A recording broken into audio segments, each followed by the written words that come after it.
Okay, so these have done around about 1,000 miles now. These are off-road Nordlight Ultra by Craft. Now, the running industry, the shoe industry, has told us for so long that you've got to run 400 or 500 kilometers and then replace your shoes. Obviously, there's a few variables with that, right?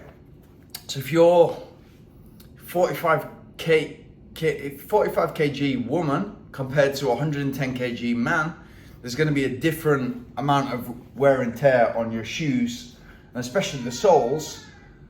There's a massive difference. So it depends on how light you are, it depends on how your stride length is, how heavy you're hitting the floor, and also it depends on what surface you're training on. So if you're training constantly on the tarmac, and a hot tarmac, like here in Dubai, I'm just about to go out and train, it's 45 degrees. 45 degrees outside. If I'm training on the tarmac and it's hot tarmac outside, naturally the sole is going to wear and tear more. And if I'm heavier, if I'm overpronating, at one side, there's going to be more wear and tear. So just check, especially depending on where you're landing. I'm landing mid-foot, but as you can see from this, there is a little bit more wear and tear on the outside, which means I'm kind of landing like this. I'd show you a video where this is very in slow-mo on the video, in slow-mo on video on the treadmill, and I'm literally landing like that, and that's putting tiny amount of pressure on the outside of the sole. That's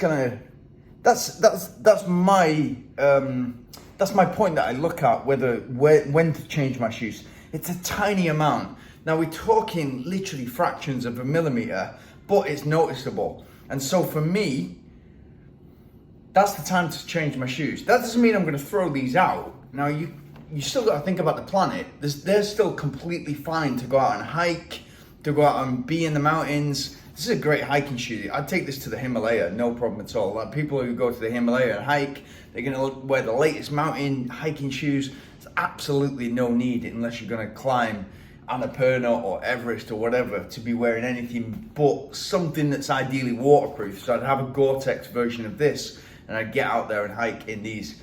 But for running, why do you need to change if you've got a slight, just a tiny, we're talking maybe 0.25 or 0.5 of a millimeter wear and tear here, or just coming off here. Why? Because if I'm about to change into a brand new pair of those, of which I've got like 3 pairs ready to go, you don't want too much difference from that point.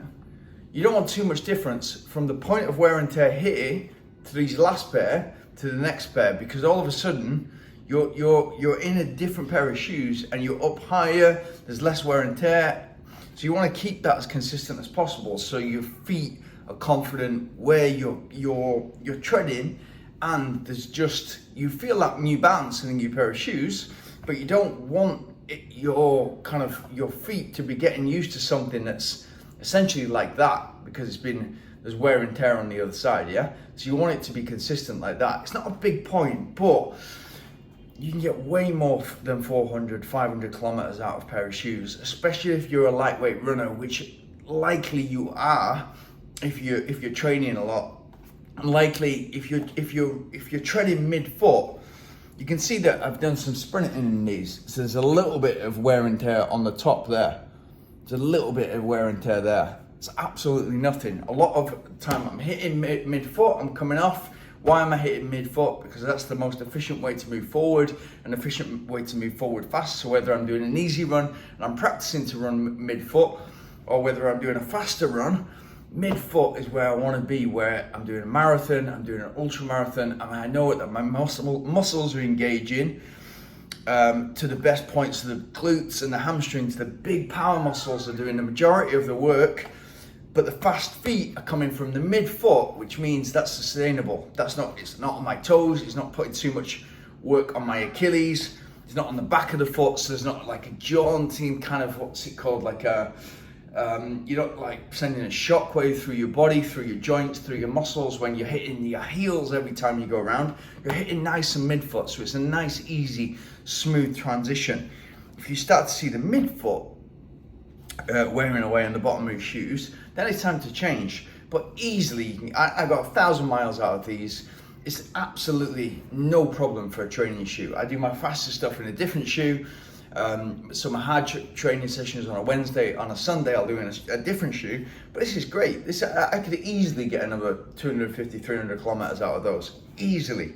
But it's time to change, and so today's gonna be the last run, and then when I travel, which is tomorrow, I'm gonna be taking a brand new shoe. So yeah, easy for that. And also, once you start to get used to the same shoe, and stick to the same shoe, I like a new color or whatever. If something's working for you, stick to it. And then it's a very, very easy transition to the next shoe. And you start to get used to when you'll start to feel it when you need to move into a new shoe. But don't listen to manufacturers. Like, you don't need 400 or 500 kilometers and then to change your shoe. You can easily do, if you're a light runner, if you're landing from midfoot, if your gait, if your pronation is not too crazy, and we're all pronating, by the way. Don't listen to that nonsense about pronation either way. We're all pronating. Just keep looking at your form.